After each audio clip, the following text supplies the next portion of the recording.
Price is equal to है AAR। तो हमारा जो डिमांड कर्व है वो किसके इक्वल होगा? एवरेज रेवेन्यू के इक्वल। लेकिन मार्जिनल रेवेन्यू एवरेज रेवेन्यू के इक्वल नहीं है। यहाँ पे हमारे पास जो मार्जिनल रेवेन्यू है वो मतलब एवरेज रेवेन्यू से नीचे लाई कर रहा है। सारा जो एरिया यहाँ पे हमारे पास क्या है? प्रॉफिट को शो कर रहा है। ये सारा एरिया हमारे पास टोटल रेवेन्यू है, ये हमारे पास टोटल कॉस्ट है। मतलब ये हमारे पास क्या, परफेक्ट कंपटीशन के अंदर क्या होगा? इक्विलिब्रियम कंडीशन क्या होगी? MC is equal to MR होगा। MC कहाँ?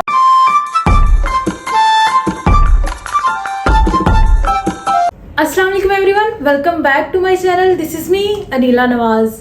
तो पिछली वीडियो के अंदर हमने स्टार्ट किया था मोनोपोली को, जिसके अंदर हमने मोनोपोली के फीचर्स को देखा था और उसके अलावा रीजंस को देखा था कि मोनोपोली क्यों एग्जिस्ट करती है।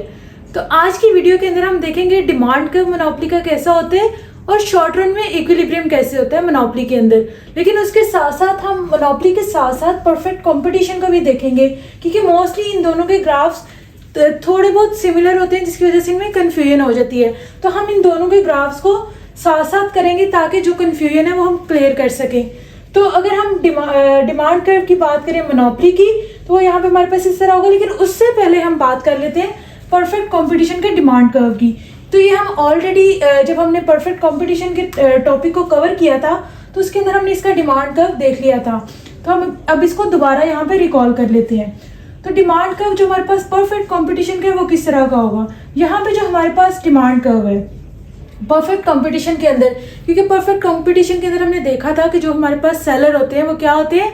प्राइस टेकर होते हैं, प्राइस मेकर नहीं होते। तो जो भी प्राइस मार्केट के अंदर एग्जिस्ट कर रही होगी या प्रीवेल कर रही होगी तो वो उसी प्राइस के ऊपर क्या करते हैं? अपनी प्रोडक्ट को सेल करते हैं। तो इसलिए प्राइस जो है हमारे पास मार्केट के अंदर क्या होती है? फिक्स रहती है, प्राइस चेंज नहीं होती। तो हमें पता है कि जहां पे हमारे पास प्राइस इज इक्वल टू है AAR, तो हमारा जो डिमांड कर्व है वो किसके इक्वल होगा? एवरेज रेवेन्यू के इक्वल। तो इसलिए जो हमारे पास प्राइस है, क्योंकि वो चेंज नहीं हो रही, तो डिमांड कर्व कैसा होगा? Horizontal straight line parallel to the x axis. तो यहाँ पे हमारे पास जो डिमांड कर्व है वो स्ट्रेट लाइन आएगा। तो प्राइस इज इक्वल टू क्या है? AR। तो यहाँ पे हमारे पास नेक्स्ट हम देखते हैं कि हमारे पास मार्जिनल रेवेन्यू कैसा होगा परफेक्ट कंपटीशन के अंदर। तो परफेक्ट कंपटीशन के अंदर हमें पता है कि price is equal to AR है और हमारा डिमांड कर्व क्या है? स्ट्रेट लाइन है। तो अब यहाँ पे अगर हम देखें तो हमारा मार्जिनल रेवेन्यू जो है वो बेसिकली होता क्या है? जो ईच एडिशनल यूनिट को सेल करने से आपको जो प्रॉफिट रेवेन्यू मिलता है उसे हम क्या कहते हैं? मार्जिनल रेवेन्यू, एडिशनल यूनिट से जो आएगा। तो यहाँ पे हमारे पास प्राइस क्या है? ये हमारे पास क्या है? प्राइस क्या है? यहाँ पे हमारे पास चेंज नहीं हो रही, प्राइस क्या है? फिक्स है। अगर हम अज्यूम कर लेते हैं कि यहाँ पे हमारे पास प्राइस किसी भी प्रोडक्ट की क्या है? 5 है। अब प्राइस जो है 5 है, तो यहाँ पे हमारे पास जब पहला यूनिट जो है वो सेल होगा तो वो कितने पे होगा? 5 पे होगा। फिर दूसरा भी सेम प्राइस पे, तीसरा भी, चौथा भी।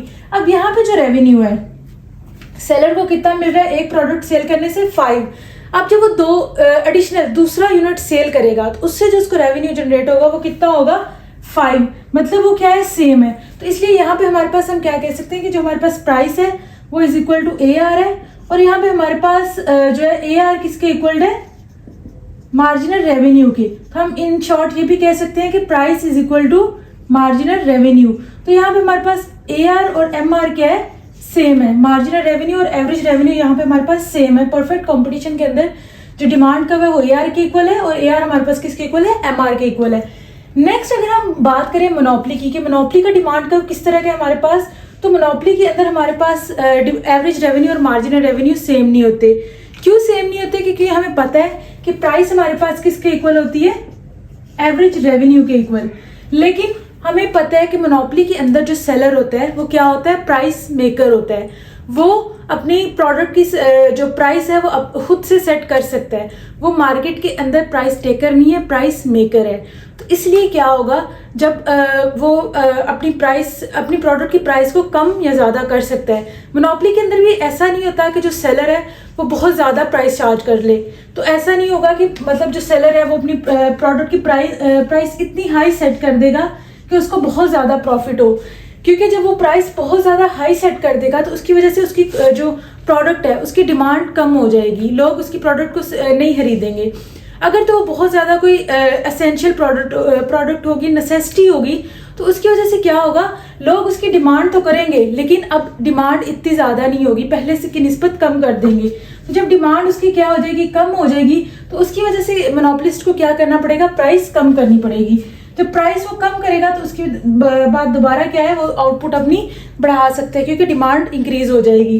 तो इस तरह जो मोनोपोलिस्ट होता है या मोनोपोली के अंदर जो मोनोपोलिस्ट होता है वो अपनी प्राइस को कम या ज़्यादा कर सकते हैं, जिसकी वजह से हमारे पास एवरेज रेवेन्यू और जो मार्जिनल रेवेन्यू है वो डिफरेंट होंगे और वो हमारी डिमांड किस तरह की आएगी, क्योंकि प्राइस कम या ज़्यादा हो सकती है, तो इसलिए हमारे पास एवरेज रेवेन्यू क्या होगा, डाउनवर्ड स्लोपिंग होगा, क्योंकि यहाँ पे प्राइस चेंज हो सकती है। और एवरेज रेवेन्यू हमारे पास, और यहाँ पे price is equal to AR आ गया, लेकिन मार्जिनल रेवेन्यू एवरेज रेवेन्यू के इक्वल नहीं है। यहाँ पे हमारे पास जो मार्जिनल रेवेन्यू है वो मतलब एवरेज रेवेन्यू से नीचे लाई कर रहा है। क्यों? क्योंकि जब प्राइस बहुत ज़्यादा सेट कर देगा मोनोपोलिस्ट, तो उसकी वजह से उसकी प्रोडक्ट क्या होगी, सेल नहीं होगी, या फिर उसकी डिमांड कम हो जाएगी। तो दोबारा वो क्या करेगा, जब प्राइस कम करेगा, तो प्राइस के कम होने की वजह से अब क्या हुआ है, एडिशनल यूनिट को सेल करने की वजह से उसको उतना रेवेन्यू नहीं मिलेगा जितना उसको पहले मिल रहा था। तो इस वजह से क्या हो जाएगा, उसका मार्जिनल रेवेन्यू जो है वो नीचे लाई करता है एवरेज रेवेन्यू से। तो यहाँ पे हमारे पास ये डिमांड कर्व है मोनोपोली का। अब यहाँ पे नेक्स्ट हम बात करेंगे कि इसका इक्विलिब्रियम किस पॉइंट पे होगा, या फिर प्रॉफिट जो है वो कितना होगा मोनोपोली के अंदर मोनोपोलिस्ट को, या फिर परफेक्ट कंपटीशन के अंदर प्रॉफिट जो है हम किस तरह देखते हैं कि वो किस तरह आएगा हमारे पास। अब यहाँ पे हमारे पास 3 कंडीशंस होंगी जो प्रॉफिट की होंगी, या तो सुपर नॉर्मल प्रॉफिट हो रहा होगा, नॉर्मल प्रॉफिट, या फिर क्या होंगे, लॉसेज हो रहे होंगे। तो सबसे पहले हम इन दोनों केसेस के सुपर नॉर्मल प्रॉफिट्स को देख लेते हैं कि वो हमारे पास कहाँ पे आएंगे।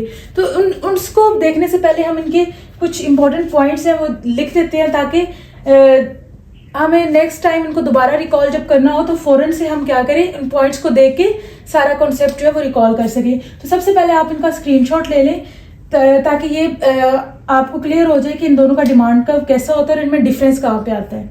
ये यहाँ पे हमारे पास कुछ इंपॉर्टेंट पॉइंट्स है, 2-3 इनको आप देख लें।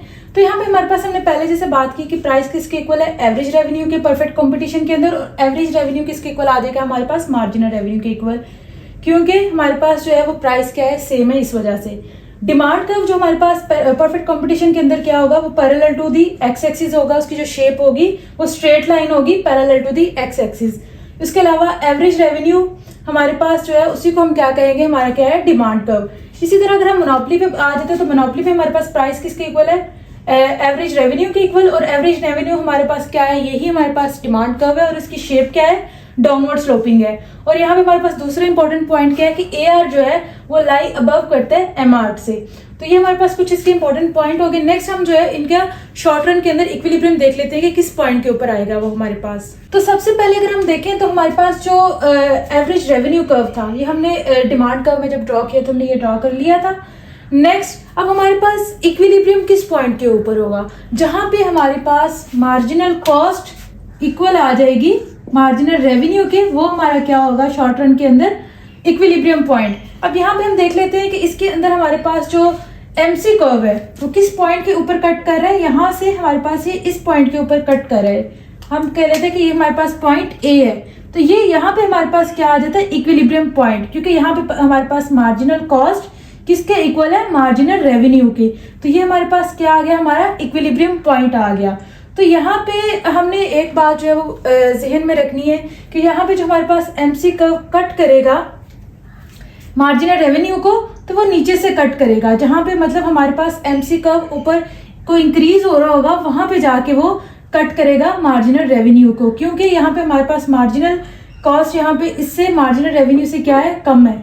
लेकिन अगर हम उसको अगर हम जो है वो कट करवाएंगे इस पॉइंट से, इसको जैसे हम यहाँ पे इसको पीछे से बढ़ा दें, तो ये कहाँ से कट कर रहा है, जहां से ये डिक्रीज हो रहा है। तो डिक्रीज होकर यहाँ से जब ये नीचे जाता जाएगा तो इसका मतलब हमारा मार्जिनल रेवेन्यू मार्जिनल कॉस्ट से ज्यादा है, मतलब यहाँ तक ये प्रोड्यूसर प्रोड्यूस करता रहेगा क्योंकि उसको प्रॉफिट ज्यादा हो रहा होगा। लेकिन अब हमने इसलिए इसको कहाँ पे कट करवाना है, जहां पे हमारे पास ये मार्जिनल रेवेन्यू को नीचे से कट करेगा। तो इसलिए हमारे पास इक्विलिब्रियम पॉइंट कहाँ पे आ जाएगा, पॉइंट A के ऊपर। तो अब यहाँ पे हमारे पास अब हमने देखना है कि हमारे पास जो कॉस्ट कितनी आ रही है और उसके अलावा रेवेन्यू कितना जनरेट हो रहा है और प्रोड्यूसर को प्रॉफिट कहाँ पे हो रहा है। तो वो हमें किस तरह पता लगेगा। हमारे पास मार्जिनल रेवेन्यू मार्जिनल कॉस्ट के इक्वल आ गया, ये हमारा आ गया इक्विलिब्रियम पॉइंट। तो यहाँ पे हमारे पास ये क्या है, हमारी प्राइस है। इस प्राइस के ऊपर आउटपुट कितनी प्रोड्यूस हो रही है, इतनी, ये Q1 आउटपुट प्रोड्यूस हो रही है। तो ये जो टोटल एरिया है हमारे पास, ये हमारा क्या आ गया, टोटल रेवेन्यू। ये सारा एरिया हमारे पास क्या है, टोटल रेवेन्यू आ गया हमारे पास।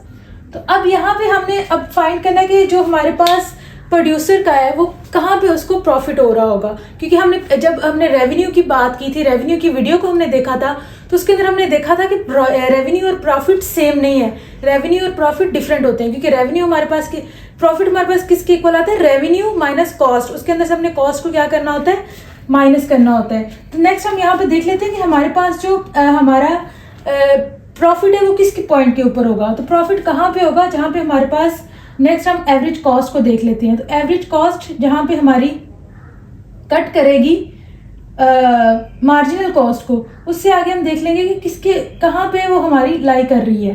तो यहाँ पे हमने देखा कि मार्जिनल, और यहाँ पे एक और इम्पॉर्टेंट बात, एवरेज कॉस्ट कर्व को मार्जिनल कॉस्ट हमेशा उसके मिनिमम पॉइंट से कट करेगी। जब हमने कॉस्ट वाले रिलेशंस को देख रहे थे या हमने कर्व सारे ड्रा किए, तो उसके अंदर हमने देखा था कि मार्जिनल कॉस्ट हमेशा एवरेज कॉस्ट को कट करती है उसके मिनिमम पॉइंट पे। तो यहाँ पे जब हमारे पास एवरेज कॉस्ट, यहाँ से हम इसको नीचे को करें तो ये हमारे पास एक क्या आ जाएगा, ये पॉइंट। तो ये यहाँ से हम इसको ड्रॉ कर लें तो ये हमारे पास क्या आ जाएगी, टोटल कॉस्ट। तो एवरेज कॉस्ट हम किस तरह, हमारे पास जो टोटल कॉस्ट है वो किस तरह आएगी, टोटल कॉस्ट हमारे पास आएगी, क्योंकि हमें पता है कि जो हमारे पास एवरेज कॉस्ट है वो किसके इक्वल है, total cost divided by quantity. तो जब हम टोटल कॉस्ट निकालिए तो हम क्या कर देंगे, is equal to AC multiply by Q। अब यहाँ पे हमारे पास AC ये और ये हमारे पास क्या है, Q। तो ये हमारे पास क्या आ गई, टोटल कॉस्ट। तो ये सारा हमारा क्या हो गया, एरिया टोटल कॉस्ट का, और ये हमारे पास क्या आ जाएगा, रेवेन्यू। तो रेवेन्यू माइनस हम कॉस्ट अब कर देंगे तो वो हमारा क्या होगा, प्रॉफिट होगा। तो ये सारा जो एरिया यहाँ पे हमारे पास क्या है, प्रॉफिट को शो कर रहा है। ये जो बार है हमारे पास, ये क्या है, हमारा प्रॉफिट है, ठीक है। तो यहाँ पे हमारे पास परफेक्ट कंपटीशन के अंदर जो हमारे पास प्रॉफिट आएगा वो ये होगा, और ये हमारे पास क्या है, सुपर नॉर्मल प्रॉफिट है for perfect competition, super normal profit. ये सुपर नॉर्मल प्रॉफिट का केस है। नेक्स्ट हम जो है वो नॉर्मल प्रॉफिट और लॉसेस को भी देखेंगे, लेकिन ये हमारे पास क्या है, सुपर नॉर्मल प्रॉफिट का केस है, जहां पे हमारे पास मार्जिनल कॉस्ट का मार्जिनल रेवेन्यू को कट कर रहा है, वो हमारा इक्विलिब्रियम पॉइंट है। नेक्स्ट हमारे पास जो है वो, ये हमारे पास क्या है, टोटल कॉस्ट है, ये हमारे पास क्या है, रेवेन्यू है। तो मतलब रेवेन्यू माइनस कॉस्ट कर दे, ये हमारा क्या है, टोटल रेवेन्यू, और ये हमारे पास क्या है, टोटल कॉस्ट है, ये वाला एरिया। जब टोटल रेवेन्यू को हमने माइनस कर दिया टोटल कॉस्ट से, तो हमारे पास क्या आ जाएगा, प्रॉफिट आ जाएगा। तो वो हमारा ये वाला एरिया क्या होगा, हमारा प्रॉफिट होगा परफेक्ट कंपटीशन के अंदर। तो इसके जो इंपॉर्टेंट पॉइंट्स हैं बाद में हम मोनोपोली के पॉइंट्स के साथ लिख देंगे, ताकि जो है ना ग्राफ्स अच्छे से इसकी अंडरस्टैंडिंग हो जाए। तो नेक्स्ट अब हम मोनोपोली को देख लें। नेक्स्ट अगर हम बात करें मोनोपोली की, तो मोनोपोली का जब हमने डिमांड कर्व देखा, तो डिमांड कर्व में हमने देखा कि हमारे पास एवरेज रेवेन्यू लाई करता है अबव द मार्जिनल रेवेन्यू। तो यहाँ पे हमारे पास इक्विलिब्रियम पॉइंट कहाँ पे होगा, हमारे पास इक्विलिब्रियम पॉइंट वहां पे होगा जहां पे हमारे पास मार्जिनल रेवेन्यू मार्जिनल कॉस्ट के इक्वल आ जाएगा। लेकिन यहाँ पे हमने एक पॉइंट जो है वो क्या देखा कि जो हमारे पास मार्जिनल कॉस्ट है वो कट करेगा नीचे से मार्जिनल रेवेन्यू को, लेकिन मोनोपोली के अंदर जो मार्जिनल कॉस्ट है वो किसी भी पॉइंट से मार्जिनल रेवेन्यू को कट कर सकता है, क्योंकि यहाँ पे हमारे पास मार्जिनल रेवेन्यू क्या है, डाउनवर्ड है, लेकिन यहाँ पे हमारे पास मार्जिनल रेवेन्यू क्या था, हॉरिजॉन्टल स्ट्रेट लाइन था। तो इसलिए अगर हम इसको यहाँ से कट करवाते तो हमारे पास जो मार्जिनल रेवेन्यू है वो ग्रेटर होता मार्जिनल कॉस्ट से। तो इसलिए हमें क्या करना है कि यहाँ पे हमने इसको नीचे से कट करवाना है। अब यहाँ पे जब हम देखेंगे तो ये किसी भी पॉइंट पे कट कर सकता है, ये अपने मिनिमम पॉइंट पे भी कट कर सकते हैं, उसके अलावा ये इंक्रीजिंग पॉइंट पे भी कट कर सकते हैं, और इंक्रीजिंग पे भी और डिक्रीजिंग पॉइंट पे कहीं से भी ये इसको कट कर सकते हैं मार्जिनल रेवेन्यू को। ये इनका डिफरेंस है। अगर किसी भी MCQ में पूछा जाए कि यहाँ पे हमारे पास मोनोपोली में marginal cost curve marginal revenue को किस पॉइंट पे कट करेगा, तो वो किसी भी पॉइंट पे कट कर सकता है, मतलब जहाँ पे मार्जिनल कॉस्ट डिक्रीजिंग हो रहा होगा, कांस्टेंट होगा या इंक्रीजिंग हो रहा होगा, किसी भी पॉइंट से वो कट कर सकता है।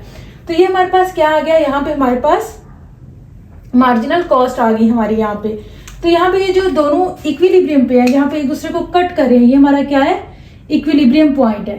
तो अगर हमने देखना है कि यहाँ पे प्राइस क्या होगी मार्केट के अंदर, तो इसको हम स्ट्रेट ऊपर ले जाएंगे। तो ये यहाँ पे जब एवरेज रेवेन्यू को जहाँ पे टच करेगा तो ये यहाँ पे हमारी क्या आ जाएगी, प्राइस आ जाएगी। ठीक है, तो ये सारा एरिया यहाँ पे हमारे पास प्राइस है और इस प्राइस के ऊपर कितनी आउटपुट वो प्रोड्यूस कर रहे हैं, ये हमारा सारा क्या हो गया एरिया, टोटल रेवेन्यू जो कि जनरेट कर रहा है मोनोपोलिस्ट। अब हमने देखना है कि यहाँ पे जो मोनोपोलिस्ट है उसको प्रॉफिट कितना आ रहा है। तो प्रॉफिट हमें पता है क्या है, टोटल रेवेन्यू माइनस कॉस्ट। अब यहाँ से हमने इसकी क्या निकालनी है, total cost. Total cost same ऐसे ही निकलेगी कि एवरेज कॉस्ट हमारे पास किसके इक्वल है, टोटल कॉस्ट ओवर क्यू। तो हमारे पास टोटल कॉस्ट किसके इक्वल आ जाएगी, AC इंटू क्यू। इसलिए यहाँ पे अब हमने क्या करना है, AC कर्व देखना है, AC कर्व को ड्रॉ करके देखना है। तो AC कर्व जैसे हमने यहाँ पे बात की तो वो कहाँ पे आएगा, जहाँ से MC हमेशा AC कर्व को उसके मिनिमम पॉइंट से कट करेगा। जैसे AC का यहाँ पे हमारे पास मिनिमम पॉइंट है और MC कर्व उसको मिनिमम से कट कर रहा है। तो जहाँ पे ये कट कर रहा है, ये यहाँ पे हमारे पास क्या है, AC। अब इसी तरह यहाँ पे इक्विलिब्रियम पॉइंट से ऊपर तक इसको ले जाए तो यहाँ पे ये हमारे पास क्या है, ये AC का कर्व है। अब इसको यहाँ से अब हम अगर देख लें तो ये हमारे पास क्या आ रही है, यहाँ पे हमारे पास आउटपुट ये प्रोड्यूस हो रही है। जो टोटल कॉस्ट है हमारे पास यहाँ के पे किस तरह आ रही है, ये हमारे पास क्या है, AC और ये हमारे पास क्या है, आउटपुट। तो ये हमारे पास क्या होगी, ये वाला एरिया, ये वाला सारा एरिया हमारे पास क्या आ जाएगा, टोटल कॉस्ट। और इस सारा जो एरिया ये हमारे पास क्या है, टोटल रेवेन्यू। अब टोटल रेवेन्यू को हम में से हम टोटल कॉस्ट को माइनस कर देंगे तो हमारे पास क्या आ जाएगा, प्रॉफिट। तो प्रॉफिट हमारे पास क्या होगा, ये सारा एरिया हमारा क्या है, प्रॉफिट। तो ये हमारे पास सारा प्रॉफिट आ गया। तो मोनोपोली के अंदर हमारे पास सुपर नॉर्मल प्रॉफिट कितना होगा, ये वाला जो सारा एरिया ये किसको शो कर रहा है, सुपर नॉर्मल प्रॉफिट को शो कर रहा है।